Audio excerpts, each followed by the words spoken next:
Welcome to కీటాక్స్. వారసత్వాన్ని అదే నెపోటిజాన్ని భుజాన వేసుకోవడంలో ఇండియాలోనే తెలుగు రాష్ట్రాలు టాప్ పొజిషన్లో ఉన్నాయా? మరీ ముఖ్యంగా ఆంధ్రప్రదేశ్. నెపోటిజం రాజకీయాల్లో చూసినా సినిమాల్లో చూసినా మన తెలుగు గడ్డ మీద ఉన్నంత నెపోటిజం అనేది ఇంకా ఎక్కడా కనపడదు. ఇలాంటి పరిస్థితి ఎందుకుంది? ఇండివిడ్యువాలిటీ అంటే మనకి ఇష్టం లేదా? బానిసత్వాన్ని భజన తత్వాన్ని మనం వంట పట్టించేసుకున్నామా? కాస్త లోతుగా ఆలోచిస్తే వాస్తవాలు తెలుస్తాయి. మన బతుకుల మీద నెపోటిజం ఇంపాక్ట్ ఎంత పడుతోంది అనేది అర్థమైతే గనక జ్ఞాన బల్బ్ అనేది వెలుగుతుంది. కావాలంటే డీటెయిల్గా చూడండి. This is కీటాక్స్.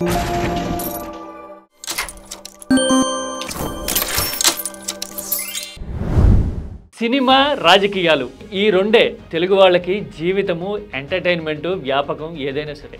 ఈ రెండిట్లోనూ తెలుగు గడ్డ మీద ఉన్నంత నెపోటిజం అసలు దేశంలో ఎక్కడా కనపడదు. నెపోటిజం గురించి ఇప్పుడు ఎందుకు మాట్లాడుతున్నారంటారా? రెండు ప్రత్యేకమైన రీజన్స్ ఉన్నాయి.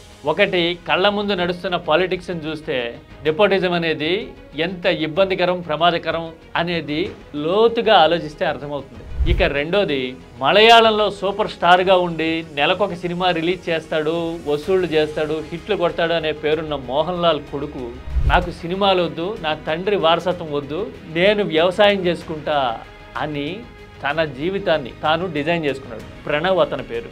అతన్ని చూసిన తర్వాత తెలుగు నేల మీద ఇలాంటివి సాధ్యమేనా అని అనిపించింది.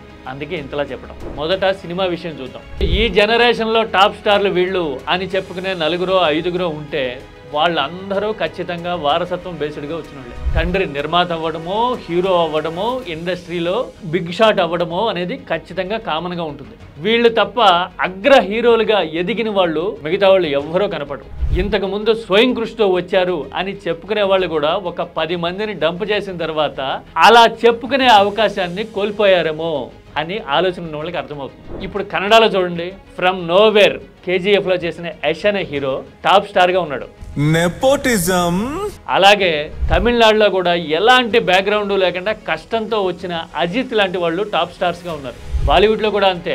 విక్కీ కౌశల్ లాంటి వాళ్ళు కూడా కళ్ళ ముందు కనపడతారు. అంటే లెవెల్ ప్లేయింగ్ ఫీల్డ్ అనేది అందరికీ ఉంది. కష్టమో నష్టమో ఇబ్బందో పడి పైకి వస్తున్న వాళ్ళు మిగతా చోట్ల ఉంటారు. కానీ మన దగ్గర మాత్రం టాప్ స్టార్స్ అని చెప్పుకునే వాళ్ళు ఓన్లీ ఈక్వేషన్ నెపో కిడ్స్ అనేది కనపడుతూ ఉంటుంది. ఇక రాజకీయాల్లో కూడా అంతే. ప్రాంతీయ పార్టీల్లో వారసత్వం ఉంటే ఉండుండొచ్చు, కానీ సమర్థతని, హోల్డ్ని, పనితీరుని ప్రూవ్ చేసుకుని వచ్చిన వాళ్ళకి ఒక వెయిటేజ్ అనేది ఉంటుంది. మీరు చూడండి, మోడీ జమానా స్టార్ట్ అయిన తర్వాత ఈ వారసత్వం అనే సుత్తితో మేకుని దించినట్టుగా కాంగ్రెస్ ని భూమిలోకి దించడం కనపడుతోంది. పైగా 20 ఏళ్లలో తనదైన మార్క్ ఏంటో, స్పెసిఫికేషన్ ఏంటో చూపించుకోలేకపోయిన రాహుల్ గాంధీ ఎస్టాబ్లిష్ కాలేకపోవడానికి అసలు కారణం ఈ మోడీ అనుసరిస్తున్న ఈ సుత్తి మేకు వ్యూహమే. యోగి ఆదిత్యనాథ్కి ముందు ఉత్తరప్రదేశ్లో ప్రాంతీయ పార్టీ సమాజ్వాదీని సింగిల్ హ్యాండెడ్గా అధికారంలోకి తీసుకొచ్చిన అఖిలేష్ యాదవ్ సొంత ట్యాక్ట్తోనూ వ్యూహంతోనూ తీసుకొచ్చాడు. అందులో తండ్రి ప్రమేయం అనేది లేదు. తండ్రి స్థాపించిన పార్టీ ఎజెండా కొంతవరకు ఉన్నాయి. దీనికే ఇంకా సూపర్లేటివ్ ముందుకెళ్ళి చూస్తే, రాజకీయ నేపథ్యం ఉన్నా కానీ, తండ్రి అండదండలు కానీ, తండ్రి ఉన్న పార్టీ ఎజెండా కానీ అన్నిటినీ పక్కన పెట్టి తనకి తానుగా ప్రూవ్ చేసుకుని నిలబడిన నాయకుడిగా తెలుగునాట జగన్ కనబడతారు. మిగతా నాయకుల పరిస్థితి ఏంటి? ఎంట్రీకే కాదు, ఎలివేషన్కి కూడా వారసత్వమే ప్రధానమైన ఇరుసు దినుసు అయిపోతుంది.